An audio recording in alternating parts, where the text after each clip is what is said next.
జై గురుదేవ్. ఓం శ్రీ సాయిరామ్. సత్యం అనేది చాలా శక్తివంతమైంది. అది ఒక రకంగా అగ్నిగుండం లాంటిది. అటువంటి అగ్నిగుండంలోకి దిగితే ఎలా ఉంటుంది? శరీరం అంతా భస్మం అయిపోతుంది. అంటే సత్యం అంత శక్తివంతమైంది. సత్యవంతమైనటువంటి వ్యక్తులు సమాజం చేత గౌరవించబడతారు. అదే సమాజంలో అబద్ధపు జీవితానికి అలవాటు పడేటటువంటి వ్యక్తులు, భౌతికవాద మత్తులో జీవించేటటువంటి వ్యక్తులు, ప్రాపంచిక విషయవాంఛల కోసం పరితపించేటటువంటి వ్యక్తులు సత్యవంతమైనటువంటి వ్యక్తులను భరించలేరు కదా. నిప్పును ఎవరు పట్టుకుంటారు? నిప్పును పట్టుకుంటే ఏమవుతుంది? ఆలోచించండి. నిప్పును కప్పి బూడిద ఉంది. అదంతా బూడిద అనుకొని మనం పొరపాటున చేయి పెట్టామనుకోండి, చేయి కాలుతుంది కదా. కాబట్టి సత్యం అనేది వినటానికి, తెలుసుకోవటానికి, బోధించటానికి, ప్రచారం చేయటానికి చాలా ఆకర్షణీయంగా ఉంటుంది. కానీ సత్యాన్ని ఆచరించడం జరిగితే ఆ వ్యక్తిని సమాజం భరించలేదు. ఆ వ్యక్తి మరణించిన తర్వాత కూడా ప్రజల చేత పూజలు అందుకుంటాడు. జీవితాంతం కష్టాలు పడ్డప్పటికీ మరణం తర్వాత అతని విలువ ప్రపంచానికి తెలుస్తుంది కదా. చరిత్రనే తప్పనిసరిగా నిక్షిప్తమై ఉంటుంది. ఆ చరిత్రను విస్మరించడం భావ్యం కాదు. కాబట్టి సత్యాన్ని ఆచరించగలిగితే, సత్యవంతంగా జీవించగలిగితే ప్రత్యేకంగా సాధన యొక్క అవసరం ఉండదు. అది ఎలా సాధ్యమవుతుందండి? ఒకసారి దాని గురించి తెలుసుకుందాం.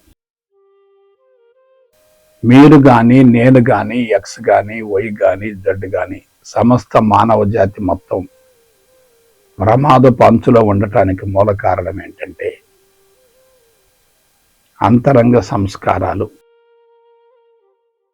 అంతరంగ సంస్కారాలంటే ప్రకృతికి విరుద్ధమైనటువంటి కృత్రిమ మేధస్సుకు సంబంధించినటువంటి సమాచారం. సమాచారమే సంస్కారాలు, గుణాలే సంస్కారాలు, కర్మలే సంస్కారాలు, జ్ఞానమే సంస్కారాలు. ఎప్పుడైతే అంతరంగంలో జ్ఞానం నిక్షిప్తమై ఉంటుందో అది సత్యాన్ని కప్పి ఉంచుతుంది, సత్యాన్ని బహిర్గతం కానివ్వదు. అంతరంగంలో ఉత్తమ సంస్కారాలు ఉన్నాయనుకోండి, అవన్నీ పరుచటి వస్త్రం మాదిరిగా ఉంటాయి. అదే రజోగుణ సంబంధమైన సంస్కారాలు ఉంటే ప్లైవుడ్ లాగా ఉంటాయి. తమోగుణ సంబంధమైన సంస్కారాలు ఉంటే అవి బరువుగా, భారంగా, కాంక్రీట్ గోడలాగా ఉంటాయి. ఇప్పుడు ప్రపంచం మొత్తం ఎలా కొనసాగుతుందో మీరు అంచనా వేసుకోండి. అందరూ శారీరక సుఖానికి అలవాటు పడ్డారు కదా, తమో రజోగుణాలు ఇరుక్కుపోయారు కదా. ఇక జీవితం ఎలా ఉందో ఒకసారి అంచనా వేయండి. కాబట్టి తమోగుణం, రజోగుణం బలీయంగా ఉన్నాయంటే ఆత్మస్థితికి వెళ్ళే అవకాశం లేదు. ఆత్మస్థితికి చేరటానికి అవరోధం ఏంటంటే సమాచారమే, సంస్కారాలే. ఆ సంస్కారాలు కానీ, సమాచారం కానీ కంటికి కనిపించవు. ఇప్పటికి ఆలోచించండి. కంటికి కనిపించినటువంటి సంస్కారాలు అంతరంగంలో, చిత్తంలో నిక్షిప్తమై ఉండి మనిషి ఆత్మస్థితి చేరటానికి అవరోధంగా మారాయి. దీనికి ఋషులు ఏం చేశారంటే ఆత్మజ్ఞానాన్ని ఇచ్చారు. తమో రజోగుణ సంబంధమైనటువంటి అజ్ఞానాన్ని తొలగించుకోవటానికి వాళ్ళు ఆత్మజ్ఞానాన్ని ప్రసాదించారు. ఆత్మజ్ఞానం ద్వారా అజ్ఞానం అనేటటువంటి అంధకారాన్ని సమూలంగా ఛేదించవచ్చును కదా. ఇది చాలా కీలకమైనటువంటి అంశం. అయితే అందరూ తెలుసుకోవలసినటువంటి నగ్న సత్యం ఏమిటంటే, అజ్ఞానం ఒకవైపు బంధం అయితే ఆత్మజ్ఞానం కూడా మరొక వైపు బంధమే. ఒకటి ఇనుప సంఖ్యలకు ప్రతిరూపం అయితే మరొకటి బంగారు సంఖ్యలకు ప్రతిరూపం. రెండు కూడా బంధాలే. బంధాలు ఉన్నాయంటే స్వేచ్ఛకు అవకాశం లేదు కదా. కాబట్టి జాగ్రత్తగా అంచనా వేసుకోండి. అజ్ఞానం అనే అంధకారాన్ని తొలగించడం కోసం మనం ఆత్మజ్ఞానం వైపుకు మొగ్గుతున్నాం. భగవంతుడికి సంబంధించినటువంటి జ్ఞానం వైపుకు మొగ్గుతున్నాం. చాలా మంచిదే. భగవంతుడు లోపలే ఉన్నాడు కదా. భగవంతుడి కోసం బాహ్య ప్రపంచంలో అన్వేషణ చేయవలసిన అవసరం లేదు కదా. ఇంకా ఆలోచించండి. కాబట్టి అజ్ఞానం అనేటటువంటి అంశము బంధమే, ఆత్మజ్ఞానం అనేటటువంటి అంశం కూడా బంధమే. రెండు బంధాలే.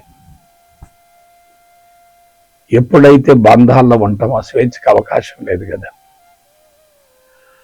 మనం అజ్ఞానం అనే అంధకారాన్ని తొలగించడం కోసం ఆత్మజ్ఞానం అనేటటువంటి జ్యోతిని అంతరంగంలో వెలిగించుకునే ప్రయత్నం చేస్తున్నప్పుడు గత చరిత్ర మొత్తం అక్కడ ఉంది కదా. చరిత్ర మనకు అవరోధం అవుతుంది కదా. గత జీవితంలో అనేక రకాల పొరపాట్లు చేసి ఉంటాం. కష్టాలు, నష్టాలు, బాధలు, ఇబ్బందులు, అవమానాలు, అపజయాలు ఇవన్నీ మనకి నిక్షిప్తమై ఉన్నాయి. సంస్కారాల రూపంలో ఉన్నాయి. మనం ఆత్మజ్ఞానం ఇస్తున్నాం, కానీ సంస్కారాలు వెంటనే కరిగిపోవు కదా.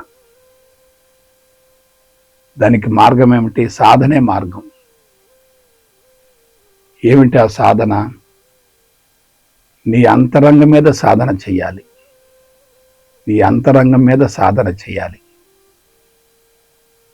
నీ గురించి నువ్వు తెలుసుకోవాలి. నీ జీవిత పుస్తకాన్ని లోతుగా అధ్యయనం చేయాలి. ఎప్పుడైతే గత చరిత్ర మొత్తం గుర్తుకొస్తూ ఉంటుందో ఆత్మజ్ఞానం ద్వారా వచ్చేటటువంటి సమాచారం అనుభవాన్ని ఇవ్వదు కదా. కాబట్టి జ్ఞానం అనేది సొల్యూషన్ కాదు. జ్ఞానం కరిగిపోవటం సొల్యూషన్. జ్ఞానం కరిగిపోవటానికి ఆత్మజ్ఞానం అవసరమే కానీ ఆత్మజ్ఞానం ఉపరితలంలో ఉండి లోతుగా, బరువుగా, భారంగా ఉన్నటువంటి అజ్ఞానాన్ని, చెడు సంస్కారాన్ని దగ్ధం గావించడం అనేది మామూలు విషయం కాదు కదా. కొంచెం జాగ్రత్తగా ఆలోచించండి. చెడు సంస్కారం ఏర్పడటం చాలా సులభం. దాన్ని తొలగించుకోవటం, కరిగించుకోవటం చాలా కష్టం. అందువల్లనే లక్షలాది మంది ఆధ్యాత్మిక మార్గాలకు ప్రవేశిస్తున్నారు, కానీ ఎంతమంది పరిణతి చెందుతున్నారు, ఎందుకు పరిణతి చెందలేకపోతున్నారు ఒకసారి జాగ్రత్తగా ఆలోచించుకోండి. ఒక తప్పు జరిగింది, ఆ తప్పును కప్పిపుచ్చుకున్నాం అనుకోండి, అది తమో గుణం. తప్పును సమర్థించుకున్నాం అనుకోండి, అది రజోగుణం. తప్పును సత్యవంతంగా ఒప్పుకున్నాం అనుకోండి, అది సత్వగుణం. ఆ తప్పులో ఒప్పును కూడా చూసుకున్నాం అనుకోండి, అది పరబ్రహ్మ స్థితి.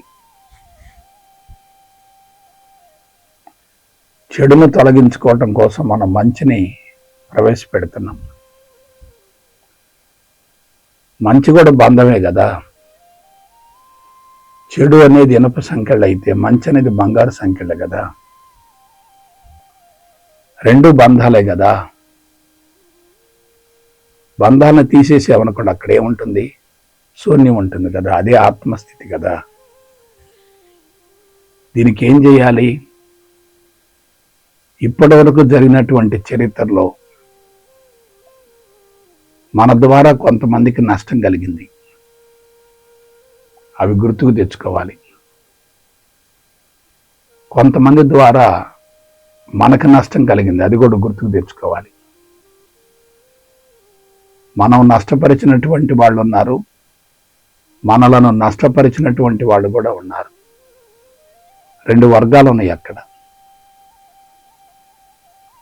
నెగిటివ్ అనేది లోతుగా, బరువుగా, భారంగా రికార్డ్ అయి ఉంటుంది కదా.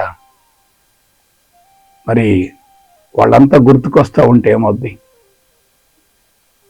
కళ్ళు మూసుకున్నావు, చరిత్ర పునరావృతమైంది, వాళ్ళు విపరీతంగా గుర్తుకొస్తున్నారు.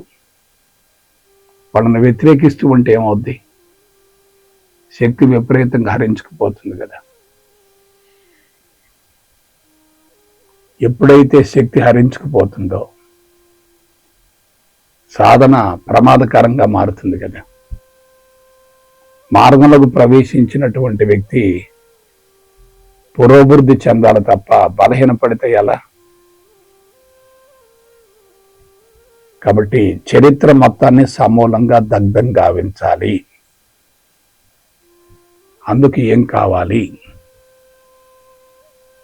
శారీరక శుద్ధి కోసం ఆత్మశుద్ధి యోగం కావాలి. మానసిక ప్రక్షాళన కోసం పరిపూర్ణ అద్వైత బ్రహ్మజ్ఞానం కావాలి. పరిపూర్ణ అద్వైత బ్రహ్మజ్ఞానం యొక్క ప్రత్యేకత ఏమిటంటే,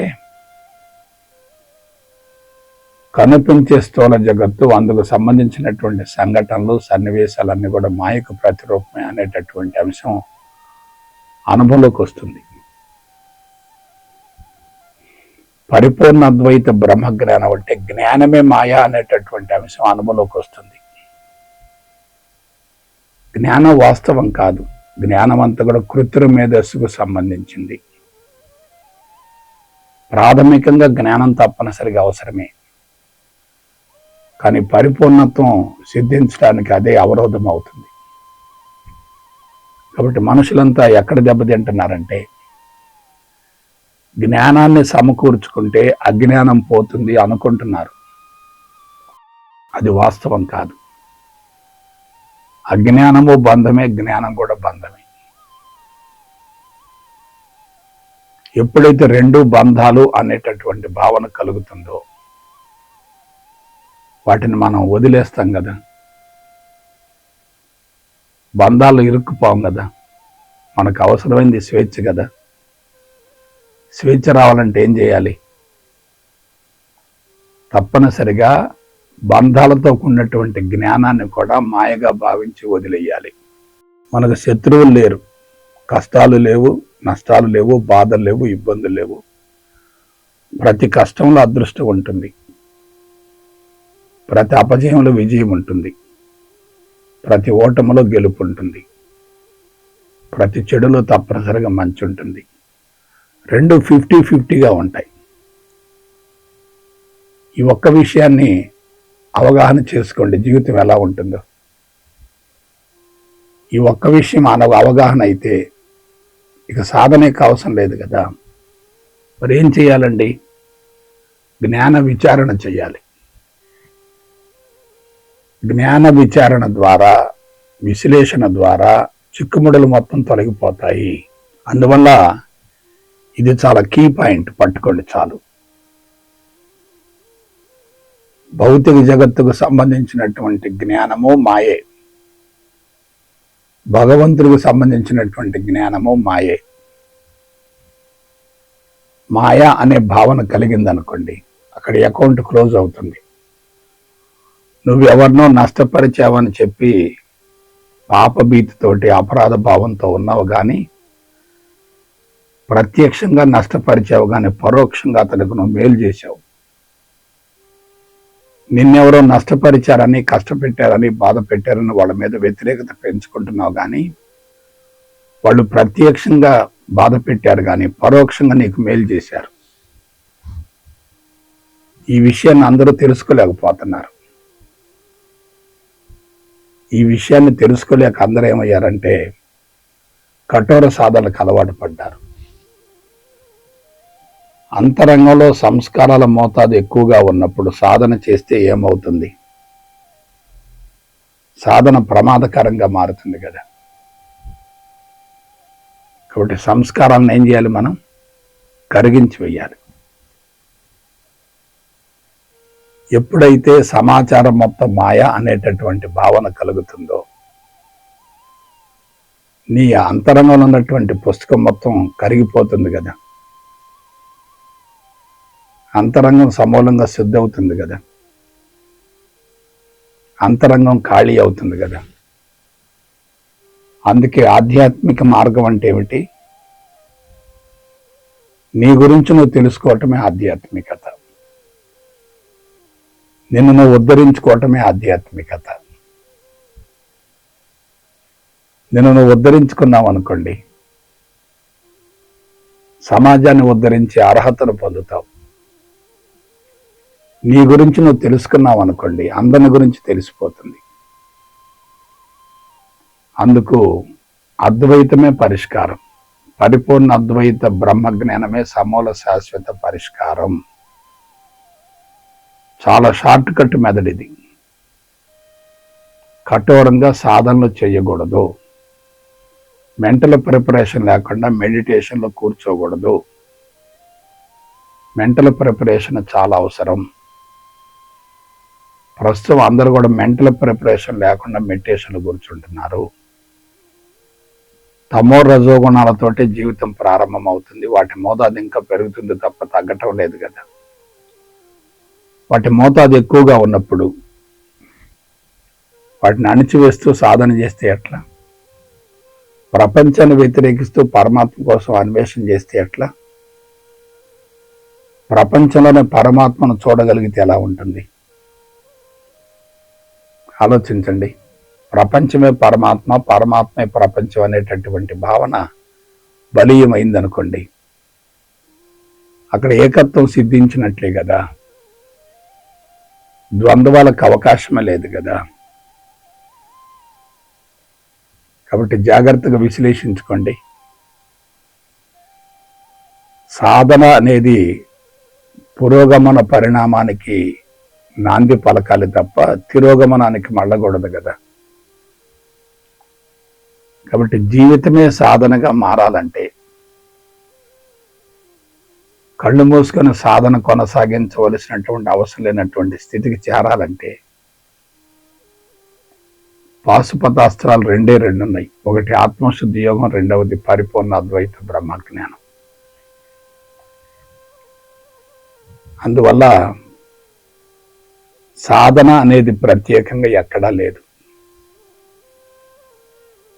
నీ చరిత్రను మొత్తాన్ని సమీక్షించుకొని దాని మొత్తాన్ని తుడిచివేయటమే సాధన అంటే. ఎప్పుడైతే చరిత్ర కరిగిపోతుందో, నేను భగవంతుడను అనే అంశం అనుభవంలోకి వస్తుంది.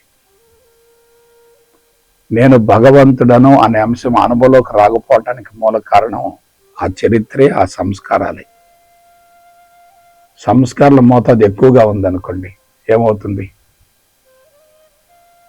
ఆత్మ మరుగున పడుతుంది. మనసు ఆధిక్యతను సంతరించుకుంటుంది. మనసు ఆత్మస్థితికి చేరటానికి అవరోధం అవుతుంది. మనసు ద్వారా మనిషి భౌతిక ప్రపంచపు సమాచారాన్ని తొలగించుకోలేడు. అందుకే ఒకసారి గుర్తుకు తెచ్చుకోండి, నేను భగవంతుడను అనే బీజం వేసుకో, దానికి నీరు ఎరువేయి, పోషించు. అది తప్పనిసరిగా మొక్క అవుతుంది కదా. మొక్క తర్వాత వృక్షం అవుతుంది కదా. వృక్షానికి పుష్పాలు వస్తాయి కదా. పుష్పాలు ఫలాలు అవుతాయి కదా. వృక్షాన్ని కల్పవృక్షం అనుకో,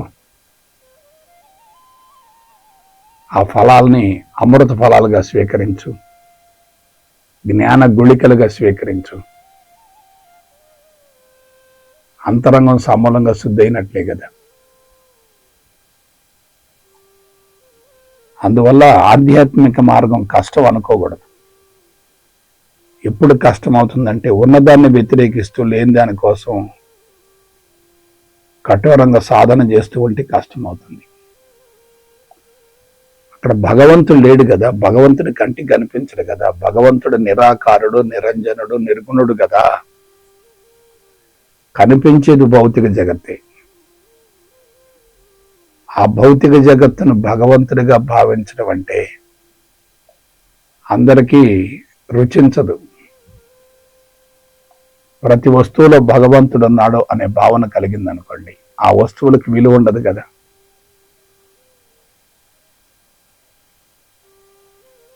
ఎప్పుడైతే సర్వత్రా భగవంతుడు వ్యాపించి ఉన్నాడు అనుకుంటామో, ఆ భగవంతుడు మనకు అందుబాటులో ఉంటాడు కదా.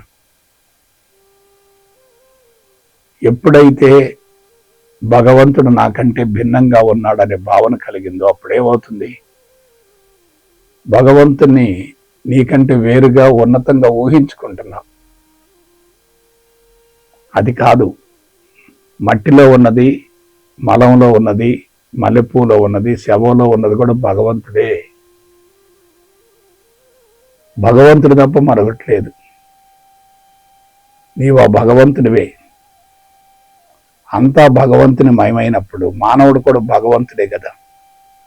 మరి అన్ని ప్రకృతికి అనుగుణంగా జీవిస్తూ జీవిత సంకల్పం నెరవేర్చుకోవటానికి, మానవుడు అందుకు విరుద్ధంగా జీవిస్తూ జీవిత సంకల్పాన్ని నెరవేర్చుకోలేకపోవటానికి మూల కారణం ఏంటంటే,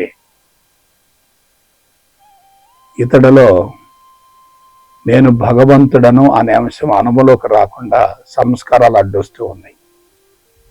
వాటికి సంస్కారాలు లేవు, సమాచారం లేదు, జ్ఞానం లేదు. అవి ప్రకృతికి అనుగుణంగా జీవిస్తున్నాయి.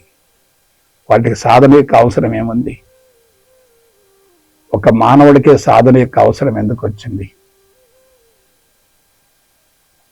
ఇతను నాకు అన్నీ తెలుసు అనుకుంటున్నాడు, కానీ అదే ప్రమాదకరంగా మారింది.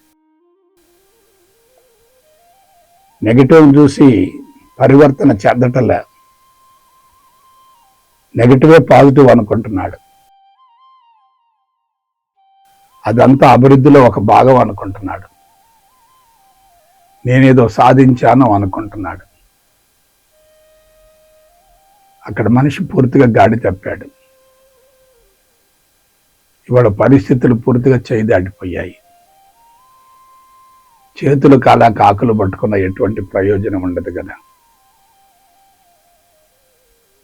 కాబట్టి మనిషి యొక్క అంతరంగంలో సంస్కారాలు తొలగిపోవటం ఊహించుకున్నంత సులభం మాత్రం కాదు. కఠోర సాధన వల్ల అది సాధ్యమయ్యే ప్రసక్తే లేదు. మరి ఎలా సాధ్యమవుతుంది? ముళ్ళును ముళ్ళుతో తీయాలి, వజ్రాన్ని వజ్రంతో కొయ్యాలి, కర్మలను కర్మల ద్వారా కరిగించుకోవాలి, అజ్ఞానాన్ని జ్ఞానం ద్వారా ఛేదించాలి. ఇది జీవితం అంటే.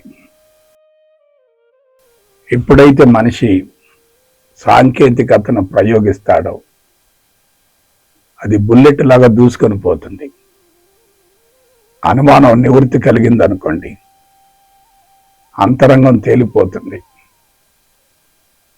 అనుమానం పెరుగుతూ ఉందనుకోండి, అంతరంగం భారం అవుతుంది. అంతరంగం భారం అవుతుంది.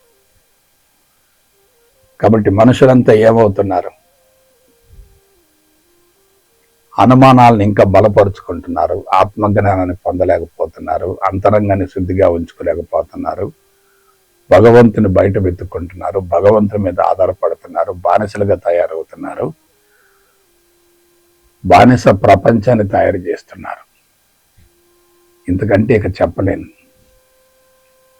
కాబట్టి అందరూ కూడా సాంకేతికతను ప్రయోగించి అంతరంగాన్ని సరిదిద్దుకోవటం కోసం సాంకేతిక పరమైనటువంటి విధానాన్ని అనుసరించి సత్ఫలితాన్ని పొంది జీవితాన్ని సార్థకం చేసుకుంటారని మనసా వాచ కర్మణ కోరుకుంటూ మీ దగ్గర సెలవు తీసుకుంటాను.